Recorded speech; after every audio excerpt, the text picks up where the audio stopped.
What's up guys, and welcome to FPL Today. I'm the man in the know, JNO, and welcome to another update on my team for the Fantasy Premier League 2019-20 season. But before we get into this video, I just want to announce the relaunch of my Patreon page for only $1. That's right, you can go and join the Patreon for $1 only and you get access to everything. A Discord channel to chat in, also mini leagues, both monthly and for season long, which should have prizes depending on how well this Patreon does. And for the first 20 people that do sign up, there will be a draw for those 20 people when it happens for an Amazon gift card for the value of £20, which is more than the $20 that would be going in from those 20 people anyway. So if you are interested in joining the Patreon to have access to that Discord and those mini leagues, go check out the first link in the description down below, and let's get on with the video. So we start off with a very familiar way to start my videos on my team before the Fantasy Premier League game starts, and it is of course Matthew Ryan and David Button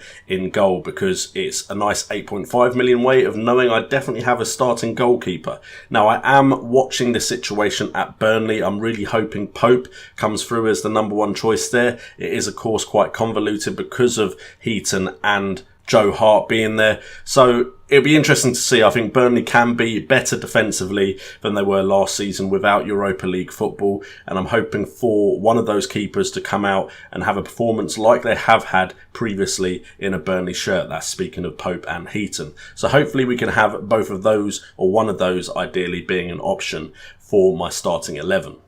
We then move on to defenders, and we're going to look at people who I think are going to start first. So you'll see there's only 4 on the screen right now. We are going with Van Dijk, Trent, Laporte and Coleman as our back 4 to start the season off with. Now, Coleman was brought in before I heard Idrissa Gueye potentially moving to Paris Saint-Germain. It looks very likely now, in fact, at the time of recording this. With him and Zuma not potentially being there next season, I'm a little less keen, no pun intended, on Everton's defence.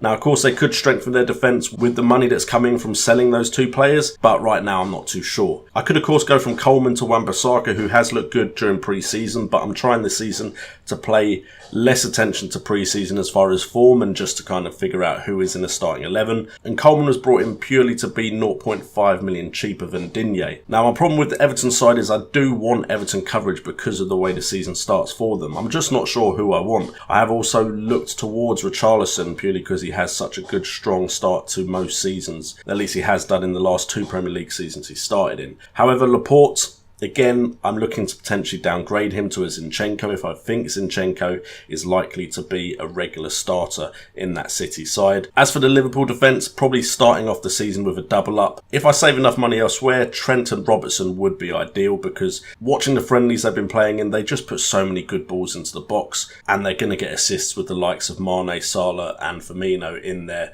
And then of course from set pieces, the likes of Van Dijk being in there.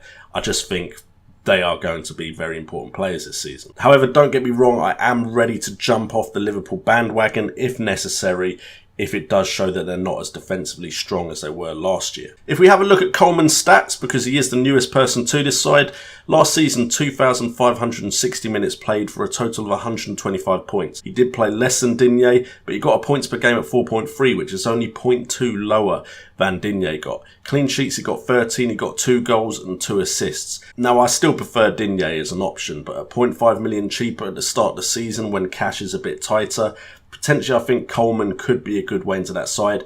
And of course he has had seasons before where he has been really, really good as an attacking right back for us in the Fantasy Premier League, so we could consider him there.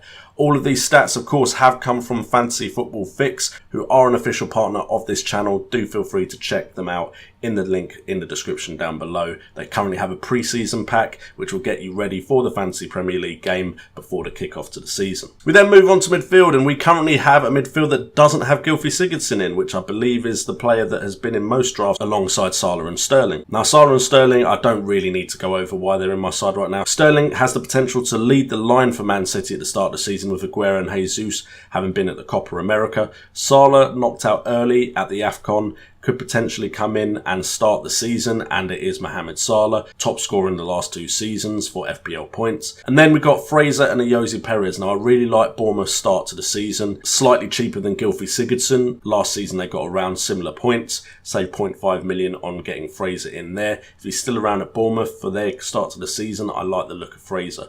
Then we've got a Jose Perez at 6.5 million. It's going to probably be between him and Yuri Tillemans, purely because I think those two at 6.5 million offer good value. Now, I am interested in Maddison as well. I really would like to fit Vardy into this side, but I'm not sure how to do that without losing players I want in other positions. So Perez or Tillemans will probably be my cover for that Leicester City midfield. Don't particularly like their start to the season, but I do think Leicester are the type of side that are a bit fixture proof because they do often turn up against the big teams. I've spoken about 3 of these midfielders' stats from last season before, but Jose Perez at 6.5 million last season at Newcastle got 2,930 minutes played with 141 points. A lot of those points coming from the end of the season where he had a really good run of form as soon as Almiron joined the club, which suggests to me with the likes of Maddison behind him, he could do well here. His expected points was 159.4 last season, which means there's scope for him to improve on last year's tally. Points per game at 3.8 with 12 goals and 2 assists. Again, a lot of what he did well came near the end of the season. And then we move on to the forwards, and the 2 starting forwards at the moment are Callum Wilson and Gerard Deulofeu. Now, Callum Wilson for me is a better option than Joshua King if you don't take into account price, and I'm more confident in Callum Wilson to carry on his form from last season. King is the player that drops a bit deeper. Yes, he is on penalties most likely, but I'm not sure it will really bridge the gap enough even with VAR coming in. Callum Wilson last season, 2,536 minutes. There's potential for him to play more, 168 points. That was higher than his expected points of 156.8 with a points per game at 5.6, goals at 14, 12 assists. I just think Callum Wilson is the best man to have if you're wanting a Bournemouth option. And if Callum Wilson and Fraser do their little double up again this season, then having both of them could do really well for me. Then, of course, we have Gerard Deulofeu, who has been repositioned as a forward this year, which is a bit disappointing because I'd really like to have him in my side if he was still a midfielder. Potentially now, him or Troy Deeney are the best options, but I feel like Deulofeu is on the rise, potentially can improve from last season, and is a youngster that really seems hungry to start scoring more and more goals. Some of the stuff he said in the press recently seems to suggest he wants to be scoring more frequently.